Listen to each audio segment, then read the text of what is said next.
మిగతాది అకామిడేషన్ అది. ఇప్పుడు దాంట్లో ఏంటి అకామిడేషన్ ఏది బెడ్ కింద ఇవన్నీ ఉంటాయి. ఇక్కడ అంత ఎన్ని తగ్గిపోతాయి కదా. ప్లస్ అక్కడ మెడిసిన్ కి ఇక్కడ మెడిసిన్ కి తేడా ఉంటుంది కదా. కాబట్టి ఆ విధంగా దాదాపు 40% కనీసం మిగులుతుంది. మామూలుగా అయితే 60% మిగులుతుంది, 40% కనీసం మిగులుతుంది. ప్లస్ గవర్నమెంట్ హాస్పిటల్ పట్ల పాజిటివ్నెస్ పెరుగుతుంది.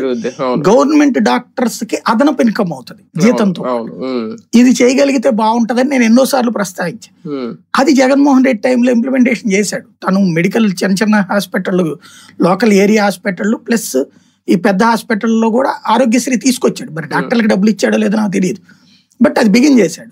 ఈ హాస్పిటల్ ఇదేది 17 కాలేజీలు 17 హాస్పిటల్ ప్రతిదీ కూడా వచ్చినప్పుడు మాక్సిమం ఖర్చు తగ్గిపోయినట్టే కదా. మీరు చూడండి ఇవాళకి కూడా ప్రైవేట్ హాస్పిటల్లో ఒక ఊరు, ఫర్ ఎగ్జాంపుల్ ఒక విజయవాడలో చూడండి, ప్రైవేట్ హాస్పిటల్లో ఇవాళ ఓపీ అంతా లెక్కేయండి, గవర్నమెంట్ హాస్పిటల్ ఇవాళ ఓపీ లెక్కేయండి. ప్రైవేట్ హాస్పిటల్స్ లో ఏడాది మొత్తం చూపించుకున్నది చూడండి, ఇన్ పేషెంట్ కానీ అవుట్ పేషెంట్ కానీ. ప్రభుత్వ ఆసుపత్రిలో చూడండి దాదాపుగా సైమల్టేనియస్ గా ఒకటే వస్తాయి. ఒక పాలు ఎక్కువే ఉండొచ్చు ప్రభుత్వ ఆసుపత్రి. ఎందుకని? ఎఫర్ట్ చెయ్యలేక చేస్తున్నారు.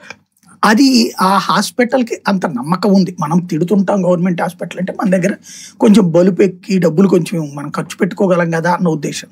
డబ్బులు లేనటువంటి ప్రతి ఒక్కరికి అది అక్కడే దేవుడు.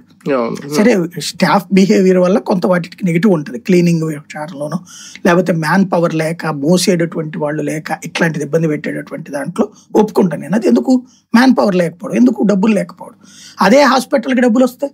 ఇప్పుడు ఆరోగ్యశ్రీ డబ్బులు ప్రైవేట్ హాస్పిటల్ ₹1,00,000 ఇచ్చేది వీళ్ళకి 50,000 ఇస్తాడు. 50,000 గవర్నమెంట్ హాస్పిటల్కి అదనపు ఇన్కమే కదా.